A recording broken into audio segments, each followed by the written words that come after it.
Hi, my name is Morgan. My name is Kim. So, carbon neutrality. It's good, right? It's a way to be green. I mean, even the UNFCCC has begun a website to promote this.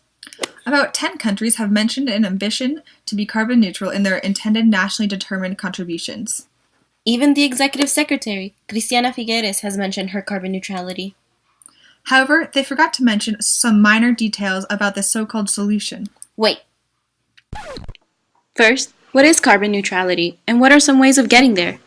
Carbon neutrality is this idea of balance between your carbon dioxide emissions and removals of carbon dioxide in a given year. So, if the average American wants to become carbon neutral, they must have a system of removing or offsetting the 17 tons of CO2 equivalent they emit annually. And if an entire country decides to go carbon neutral, they too must come up with a system of offsetting their emissions. This seems relatively easy, no? How can something so simple be so wonderful? Here's the catch. It's not. The current game of offsetting is dirty and complicated.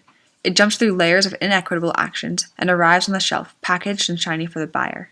So, what does carbon neutrality mean really? Some recommended ways to achieve this is BECCS, or bioenergy with carbon capture and storage, is the idea of growing large quantities of grass and trees to turn into biofuels, also known as agri-fuels, and burn in order to generate electricity. This method then entails using future technology that we do not have yet and will be impossible to test, to capture the emissions and pump them into geological reservoirs underground. This so-called solution would require billions of hectares of space to cultivate the biomass, increasing the danger of land grabbing in developing countries. This occupancy of space would also swell the cost of land for agriculture and ultimately increase food prices. RED stands for Reducing Emissions from Deforestation and Forest Degradation. Big emitters believe that already existent forests should count as sinks that remove emissions. If they protect those trees, they are allowed to emit that much CO2 equivalent.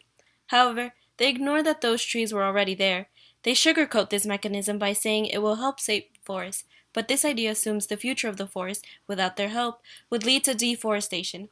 This isn't reducing the emissions. In fact, it's keeping a business as usual emission.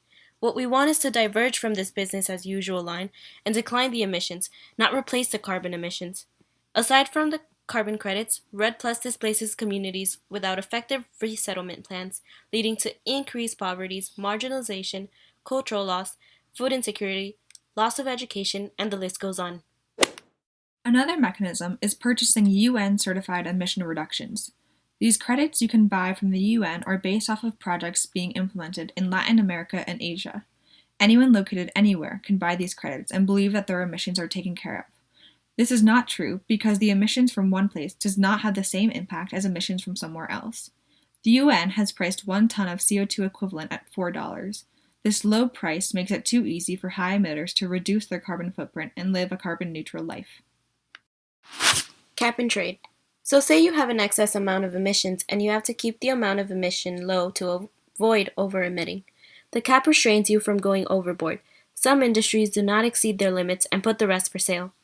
Carbon trading allocates industries generous short-term numerical emissions budgets and then tries, through trading, to make it cheap and easy for them to continue business as usual within those budgets. If you buy offsets in faraway locations, you are buying the implementation of projects in regions that do not belong to you. So instead of actually reducing your emissions, you're claiming others' reductions as your own, which is not the case. Oftentimes, the offsets of the market do not come from projects supporting proactive change, but from projects that dishonor simple human rights. Cap and trade would work if there was only a cap without a trade. So what are some real solutions? Real solutions need to come through a country-driven process. Any implementation of projects in developing countries need to have demand-based initiatives, and not forced upon by the developed countries. There is renewable energy, including solar, wind, and geothermal. The cost of these sources is no longer an excuse.